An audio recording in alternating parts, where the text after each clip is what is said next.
आप में से कई लोगों ने ये सुना होगा कि रक़्स और मौसीकी को इंडिया में एक मजहबी रस्म समझा जाता है।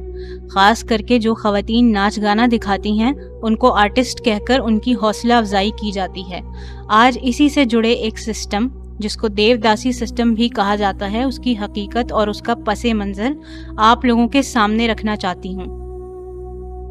ये कहानी है 7 ऋषियों में से एक ऋषि जामदग्नि, उनके बेटे और उनकी पत्नी की, जिनका नाम रेणुका देवी था। ये कहानी कोई सुनी सुनाई नहीं बल्कि महाभारता, भगवता पुराना और हरिवामसा जैसे शास्त्रों से पढ़ी हुई कहानी है। तो आइए शुरू करते हैं। रेणुका, जो कि किंग रेणुक और मलका भोगावती की बेटी थी, एक दिन ऋषि जामदग्नि की तपस्या से मुतासिर होकर रेणुका देवी ने जामदग्नि को शादी का पैगाम भेज दिया। ऋषि जामदग्नि ने रेणुका देवी का पैगाम कबूल कर लिया। शादी के बाद रेणुका देवी रोज पहाड़ पे जाकर रेत का गढ़ा बना के ऋषि जामदग्नि की पूजा के लिए लाया करती थी। एक दिन रेणुका देवी पानी लेने गईं तो उन्होंने नदी के किनारे एक जोड़े को रोमांस करते हुए देखा। उनको देखकर रेणुका देवी की तवज्जो अपने काम पे से हट गई और ऐसा करते ही उनका मिट्टी का गढ़ा टूट गया और उनको ऋषि जामदग्नि के पास खाली हाथ लौटना पड़ा। ये देखकर ऋषि जामदग्नि को बेहद गुस्सा आया और उन्होंने रेणुका देवी के मन में चलने वाले ख्यालात को भी जान लिया। ऋषि जामदग्नि ने अपने बेटों को अपनी माँ का सर धड़ से अलग करने का हुक्म दिया, लेकिन किसी भी बेटे ने इस हुक्म को नहीं माना। जामदग्नि ने अपने उन बेटों को अपनी शक्ति से जलाकर राख कर दिया, सिवाय एक बेटे परशुराम के, जो भगवान विष्णु का अवतार हैं, क्योंकि परशुराम ने अपने वालिद जामदग्नि का हुक्म मानकर अपनी माँ रेणुका देवी का सर तन से अलग कर दिया। हिंदुओं में ये बात आम है कि जब परशुराम अपनी माँ का सर काटने गए तो वहाँ एक और औरत मौजूद थी और परशुराम ने उसका भी सर तन से अलग कर दिया। लेकिन जामदग्नि परशुराम से बहुत खुश थे, क्योंकि उन्होंने अपने पिता के हुक्म की ताबेदारी की थी और उसी से खुश होकर जामदग्नि ने परशुराम की किसी भी ख्वाहिश को पूरा करने का वरदान दिया। परशुराम ने वरदान मिलते ही अपनी माँ रेणुका देवी को दोबारा जिंदा करने की ख्वाहिश की, लेकिन गलती से जिस औरत की गर्दन परशुराम ने काट दी थी वो रेणुका देवी के धड़ पे लग गई और वो उसी औरत के सर के साथ जिंदा हो गई। जब ही से रेणुका देवी के सर की पूजा की जाती है यलमा देवी के नाम से। अब आप सोच रहे होंगे कि मेरा ये कहानी सुनाने का मकसद क्या है और देवदासी कल्चर का इससे क्या ताल्लुक है। दरअसल साउथ इंडिया के कई सारे मंदिरों में यलमा देवी की पूजा की जाती है और जो हिंदू खानदान निचली जात जैसे दलित और शूद्र वगैरह, जिनके माली हालात भी ठीक नहीं होते, वो अपनी लड़कियों को यलमा देवी के नाम पे मंदिरों में दान कर देते हैं, ये अकीदा रखते हुए कि इस अमल से उनके हालात बेहतर हो जाएंगे। और इसी गलत अकीदे की बुनियाद पे वो छोटी छोटी बच्चियों को मंदिर के पंडितों के हवाले कर देते हैं। रिपोर्ट के मुताबिक हर साल तकरीबन 6000 बच्चियों को यलमा देवी के मंदिरों के हवाले कर दिया जाता है और उनको देवदासी का नाम दे दिया जाता है। आज देवदासियां इंडिया में लाखों की तादाद में पाई जाती हैं और यलमा कल्चर हजारों साल पुराना है।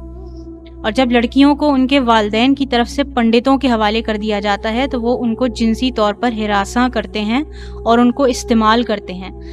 देवदासी का मतलब है खुदा की बांदी और हिंदू मुआशरे में ये समझा जाता है कि देवदासियों की शादी भगवान से करवा दी जाती है और वो बेचारियां सारी जिंदगी किसी आम इंसान से शादी नहीं कर सकती। जिंदगी भर उनको नाच गाना सिखाया जाता है और यही उनकी रोजी रोटी का जरिया भी बन जाता है। तालीम से उनको महरूम रखा जाता है और देवदासियों को अमीर घराने के मर्दों के हवाले करके जब उनका अच्छी तरह से इस्तेमाल हो जाता है तो उनको मंदिरों से बाहर छोड़ दिया जाता है। मगर मुआशरा उनको कबूल नहीं करता तो उनको सेक्स मार्केट में फरोख्त किया करते हैं और उन बेचारियों की ज़िंदगी इन्हीं चीज़ों में गुजर जाया करती है। छोटी छोटी बच्चियों से लेकर बूढ़ी खवातीन को इस जाति का निशाना बनाया जाता है।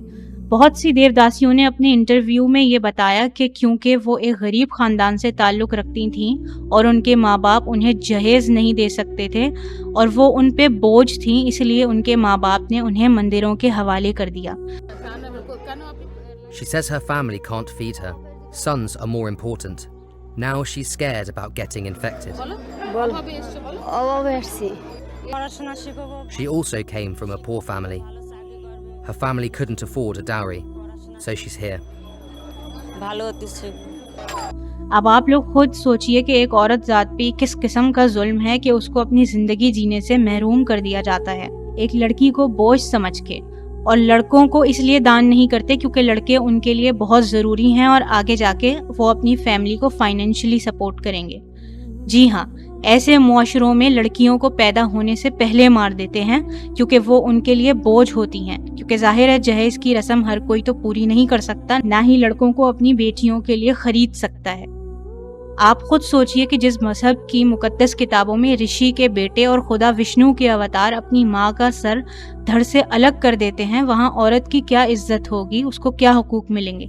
और इस कहानी को पढ़ के छोटे बच्चों के जहन पे क्या असर पड़ेगा, और उनके जहनों में ये बात बैठ जाएगी कि अपनी माँ की गर्दन उतारी जा सकती है और परशुराम वरदान मिलने पे जैसे अपनी वालदा को जिंदा करवा सकते हैं वो भी किया जा सकता है। लेकिन हम सब जानते हैं कि हकीकत इससे बहुत मुख्तलिफ है और मरे हुए लोगों को वापस नहीं लाया जा सकता।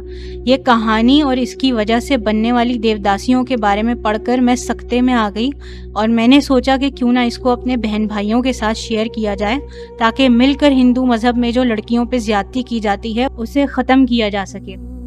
मैं आप सबकी बहन बिनते सिद्दीकी।